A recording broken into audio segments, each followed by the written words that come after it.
San Diego City Council members sound off on high SDG&E rates. Good evening, I'm Marcella Lee. I'm Jesse Pagan. Carla Chiquetto is off tonight. The utility company presented an explanation of its rates and how much they could go up to City Council today.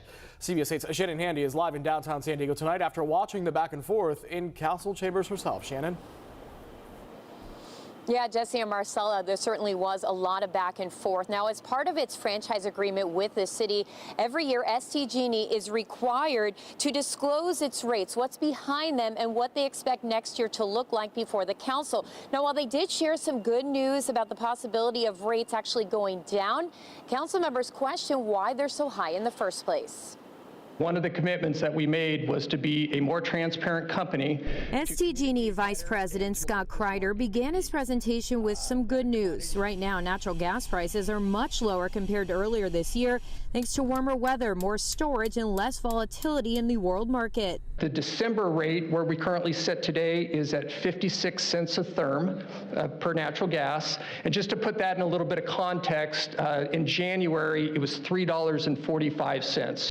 Crider went on to explain delivery rates for electricity are also down, in part because fewer customers are enrolled in public purpose programs and electricity sales are up 7%.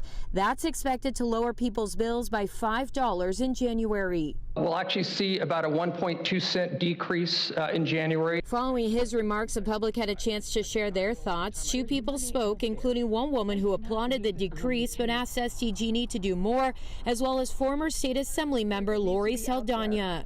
$1 billion in profit out of our community into the pockets of an oil and gas corporation.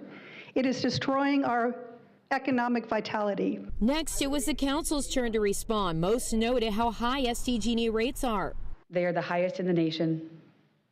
People cannot afford them here in San Diego. And Marty Von Wilpert of District 5 pointed out a recent state audit which found while there are valid reasons for SDG&E's rates, the key one being wildfire mitigation, the utility's profits exceeded millions more than authorized by the California Public Utilities Commission. Though legal, Von Wilpert says it's wrong. You do have to make a profit. I understand that.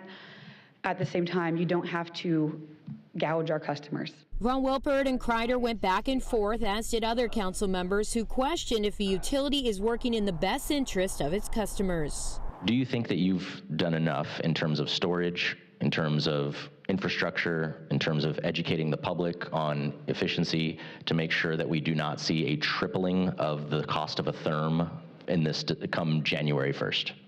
Councilmember, I think we've done absolutely everything that we possibly can. Now, no action was taken today. Again, this was just a chance for SDG&E to share their side and for the council and public to voice their opinions and ask questions. Council members say it's their way of keeping tabs on SDG&E, even though they really have little power about how they operate their company. Back to you. Shannon, you mentioned SDG&E is making more profits than what is actually authorized. How is that legal?